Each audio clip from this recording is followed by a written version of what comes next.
So, hallo alle zusammen. Willkommen bei der Selbsthilfegruppe für Harry Potter-Süchtige und Rick und Morty-Verrückte.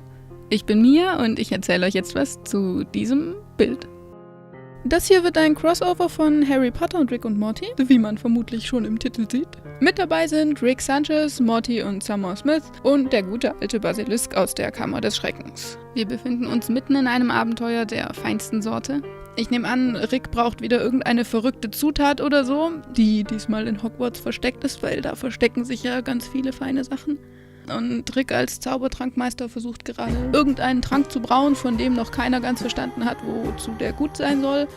Und Morty assistiert ihm dabei, während Summer den Basilisken in Schach hält. Yeah, Teamwork! Ich kann mir dabei richtig gut vorstellen, wie Rick so zu Morty ruft, Morty! Sorry, ich kann nicht auf Kommando rülpsen, aber stellt's euch mal vor. Morty, schnell Morty, die grüne Flasche, die mit dem Akromantula-Gift, her damit Morty! Und Morty darauf, bist du sicher, Rick? Ich meine, das ist doch giftig und so. Sollen wir das etwa nachher trinken? Ich würde gern nicht sterben, weißt du? Und Summer von hinten, Leute, könnt ihr euch mal ein bisschen beeilen? Unser Kumpel hier wird langsam ziemlich ungemütlich. Oh Gott, ich mach das nie wieder mit den Imitationen, versprochen. Lass uns lieber mal darüber sprechen, in welche Häuser ich die drei verteilt habe. Mei, da fühlt man sich fast wie der sprechende Hut persönlich, ne? Mir war das schon wichtig, das auch im Bild darzustellen, dass so jeder ein Accessoire von seinem Haus hat, weil das ja schon ein ziemlich großes Ding ist im Harry Potter-Universum. Deshalb hat sogar Rick, der ja echt lange nicht mehr zur Schule geht, noch seinen alten Schal um. Da muss ich ein bisschen an Newt Scamander denken, der ja auch noch als erwachsener Mann seinen Hufflepuff-Schal mit nach New York genommen hat. Wieso nicht? Und Morty trägt natürlich brav seine Schuluniform mit Krawatte und so. Und das, was Summer da anhat, soll einen Quidditch-Umhang darstellen. Auch wenn es vielleicht ein bisschen aussieht wie ein Morgenrock. Eigentlich wollte ich noch eine Spielerzahl hinten drauf schreiben, aber ich wusste irgendwie nicht recht welche. Und ich dachte, wenn sie schon eine Zahl bekommt, muss die auch eine Bedeutung haben. Also, habt ihr einen Vorschlag? Jedenfalls die Häuser. Rick ist Slytherin, Morty ist garantiert als Headstall Ravenclaw und Summer ist Gryffindor. Ich habe so ein paar Artikel und Umfragen im Internet gefunden und da war die Tendenz ziemlich eindeutig für Rick Ravenclaw und für Morty und Summer Hufflepuff. Davon bin ich nicht so überzeugt. Wir können da gerne drüber diskutieren in den Kommentaren. Ich erkläre mal eben, was ich mir bei der Einteilung so gedacht habe. Bei Rick seht ihr ja selber, dass ich ihm zuerst tatsächlich die Ravenclaw-Farben gegeben habe. Weil wirklich das Erste, was wir über ihn erfahren und auch was uns während der ganzen Serie immer wieder ins Gesicht gerieben wird, ist, dass er super schlau ist. Aber ich habe mich dann umentschieden, weil ich finde, dass Schlausein nicht alles ist, um ein Ravenclaw zu sein. Und man kann eben auch schlau sein und trotzdem in ein anderes Haus gehören. Zum Beispiel Hermine und Dumbledore.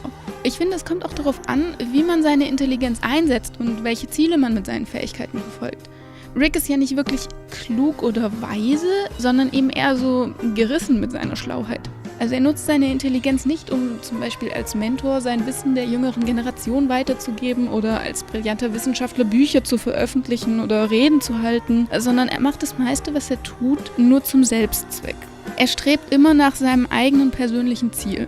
Ich finde, das ist eine ziemliche Slytherin-Sache. Und das heißt auch nicht, dass er durch und durch egoistisch ist, sondern eher egozentrisch. Auch wenn er das nie wirklich sagen kann, merkt man ja schon an manchen Stellen, dass ihm nicht alle Menschen und Wesen komplett egal sind. Aber er hat eben nur einen ausgewählten Kreis an Personen, denen gegenüber er wirklich loyal ist. Ich muss sagen, zuerst fand ich für Morty Hufflepuff sehr überzeugend und naheliegend, was vor allem daran liegt, glaube ich, dass man die meiste Dynamik so zwischen Rick und Morty erlebt. Und Rick ist hier oft ziemlich selbstbezogen und schert sich nicht so viel um Fremde, würde ich mal sagen, und dagegen wirkt Morty oft, als hätte er die Gerechtigkeit mit Löffeln gegessen, einfach weil er so normalmenschliche Dinge sagt wie, hey, lass uns den gesamten bewohnten Planeten vielleicht nicht in die Luft jagen. Also nur so als Beispiel. Aber auch Morty hat manchmal so, ich sag mal, Ausfälle, wo sich plötzlich eine andere Seite von ihm zeigt. Zum Beispiel während dieser Purge-Nacht. Und ich glaube, da schlummert was in ihm, was so gar nicht Hufflepuff ist.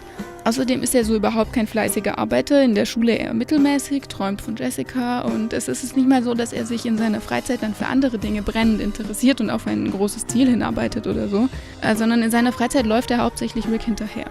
Und daran, finde ich, merkt man, was er wirklich wertschätzt. Er ist zwar vor allem am Anfang von den krassen Abenteuern ein bisschen verstört, aber er geht ja immer wieder mit. Ich würde sagen, er ist fasziniert von Ricks Intelligenz und seiner Art, Probleme unter Druck zu lösen und ich denke, er bewundert ihn in der Hinsicht und wäre da gern so wie er. In der 3. Staffel sieht das Ganze nochmal anders aus. Ich denke da vor allem an die, wie heißen die nochmal? Vindicators, diese schräge Superheldentruppe, wo Rick betrunken dieses Todesspiel erschafft und Morty sie dann einfach relativ problemlos da rauslotst. Er ist halt die ganze Zeit dabei, völlig unbemerkt, und hinter Ricks Rücken versucht er so alles aufzuschnappen und mitzulernen und bringt sein volles Potenzial dann aber erst in solchen Stresssituationen zum Vorschein. Ich habe sowieso die meiste Zeit das Gefühl, dass Morty von seiner Familie viel kleiner gehalten wird, als er ist. Also Rick sowieso, er steht immer in seinem Schatten und neben so einem Genie wirkt eigentlich jeder irgendwie dumm. Aber auch seine Eltern sagen ihm ja ins Gesicht, dass er praktisch minder bemittelt ist. Und deswegen traut er sich auch selbst kaum was zu und lässt sein ganzes Können und auch seinen ganzen Mut und seine Wut immer erst raus, wenn es wirklich um Leben und Tod geht. So, Summer habe ich noch dabei, obwohl sie ja nicht im Titel der Serie steht, weil ich finde sie als Figur wirklich faszinierend und für mich ist sie eindeutig ein Gryffindor. Klar ist sie am Anfang erstmal schockiert, was in den anderen Welten so abgeht. Ich meine, wer wäre das nicht? Und sie kriegt ja ziemlich schnell die Kurve. Ich meine, sie ist es auch gleich beim ersten Abenteuer, die Rick aus der Pfanne haut und vor den Amazonen rettet. Und auch sonst ist sie eigentlich ziemlich badass. Arbeitet ganz gechillt als Angestellte des Teufels, führt eine Beziehung mit einem brutalen Barbaren, solche Sachen halt. Jetzt habe ich ganz schön viel über die Häuser geredet, aber ich finde, das ist auch einfach eine tolle Art, über Persönlichkeiten zu reden. Ich hoffe, ihr fandet das irgendwie interessant und aufschlussreich und ich hoffe auch, dass euch das Bild gefällt, das dabei entstanden ist. Ich für meinen Teil bin wirklich sehr zufrieden mit dem Ergebnis. Es war mir ein inneres Blumenpflücken und ich wünsche euch allen noch einen fantastischen Abend.